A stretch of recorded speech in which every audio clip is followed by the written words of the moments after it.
hari Jumat pukul 2 dini hari 21 Mei 2021. Ribuan warga Gaza turun ke jalan-jalan untuk merayakan kemenangan para pejuang Palestina di Gaza yang berhasil memaksa para penjajah Israel menghentikan serangannya setelah mereka.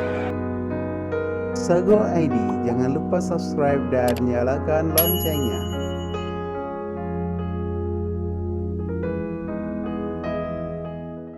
Pertama, kita bergembira hari ini bahwa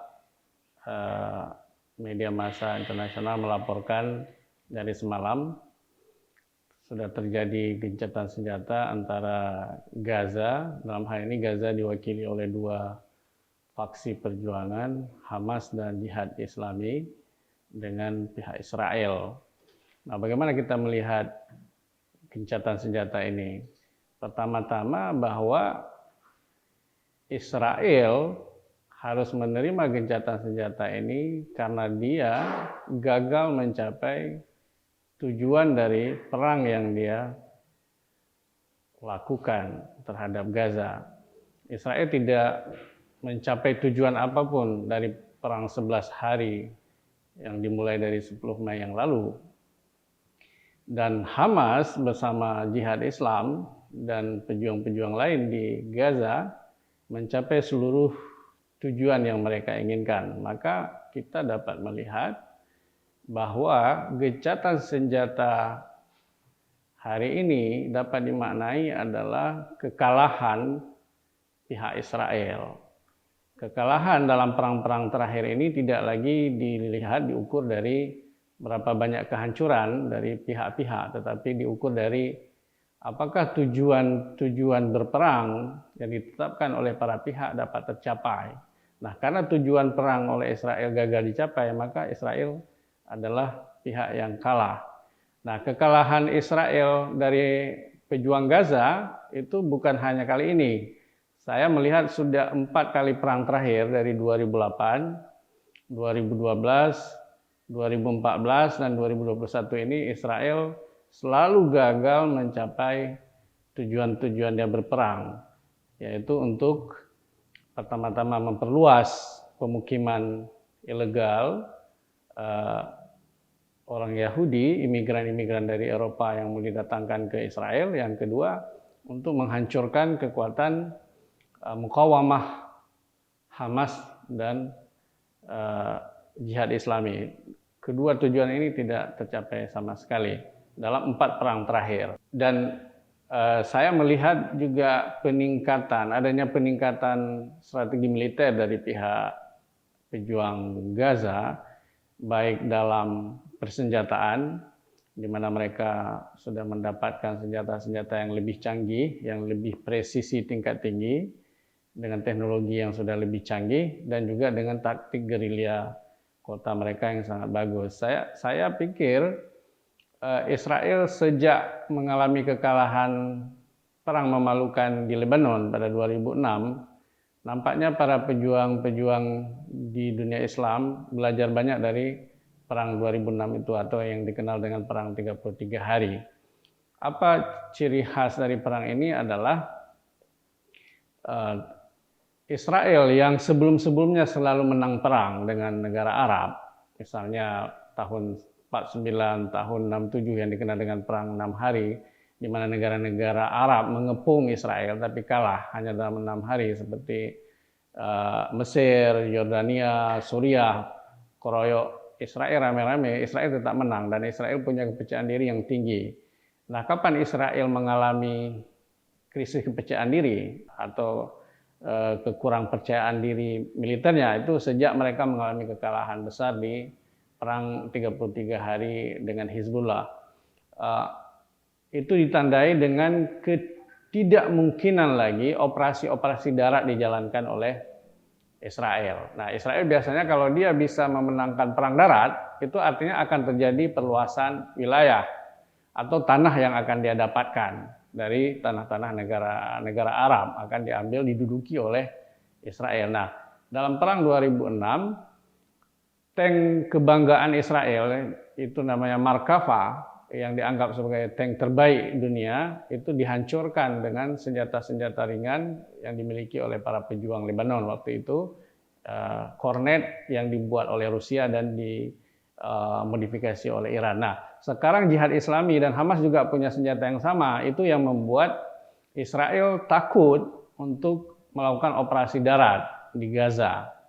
Jadi mereka hanya berani bertempur di udara dengan pesawat tempur. Nah, selama dalam teori perang terakhir, selama tidak ada perang darat yang dimenangkan, maka tidak akan dapat menguasai musuh atau mengalahkan musuh.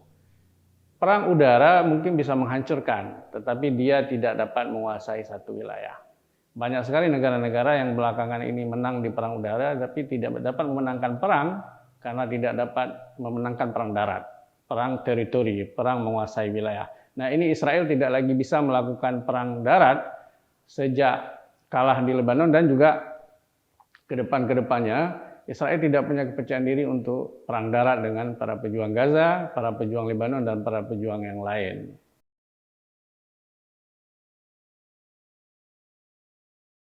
Saya kira gencatan senjata dan perdamaian Israel Palestina ini selalu rapuh, selalu tidak bisa bertahan lama, selalu akan terulangi lagi perang di masa depan. Kenapa? Karena doktrin di pihak Israelnya adalah perluasan wilayah, perluasan pemukiman. Jadi setiap Israel ingin memperluas lagi pemukiman penduduknya, sudah pasti itu mengganggu orang-orang Palestina. Itu sudah pasti mengambil tanah Palestina, dan pada saat seperti itu, para pejuang Hamas, Jihad Islam, dan faksi-faksi pejuang lain tidak akan mungkin tinggal diam. Pasti akan terjadi perang lagi. Nah, kita tahu bahwa untuk solusi konflik Palestina dan Israel ini punya dua pandangan.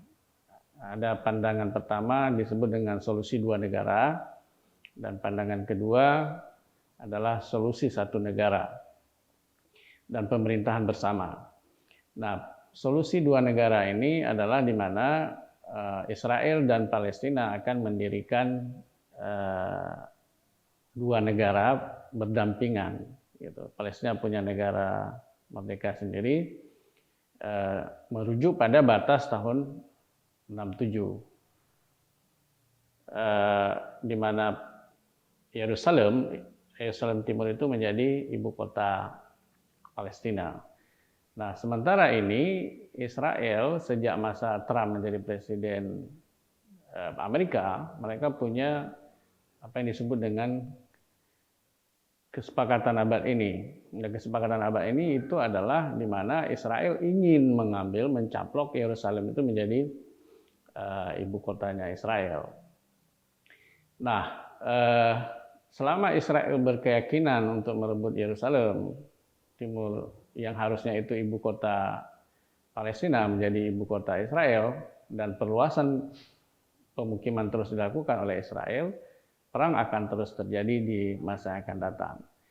Tetapi saya berkeyakinan bahwa seperti yang kita lihat, pejuang Palestina dari hari ke hari terus belajar memperbaiki strategi perangnya, terus belajar memperbaiki senjatanya, terus belajar memperbaiki strategi mengalahkan Israel. Sementara Israel tidak belajar apa-apa dari perang-perang di masa lalu. Dari hari ke hari Israel terus melemah. Nah, maka perang ke depan, kalau saya lihat terjadi perang ke depan lagi, itu tidak akan seperti perang di tahun ini. Mungkin di perang akan datang, apalagi perangnya perang besar yang akan melibatkan orang-orang Lebanon dan Suriah, sudah pasti para pejuang dari negara-negara Arab akan memasuki wilayah kekuasaan Israel dan akan merebut satu persatu kota-kota Israel, di mana tanah itu memang pada dasarnya adalah tanah orang Arab yang diambil oleh Israel karena Israel menang perang di tahun dan perang 6 hari di masa lalu. Jadi perangnya akan terjadi terus, tetapi kalau terjadi perang besar, maka itu akan jadi perang terakhir, di mana orang-orang Islam memang ingin merebut seluruh tanah orang Arab yang diduduki oleh Israel saat ini.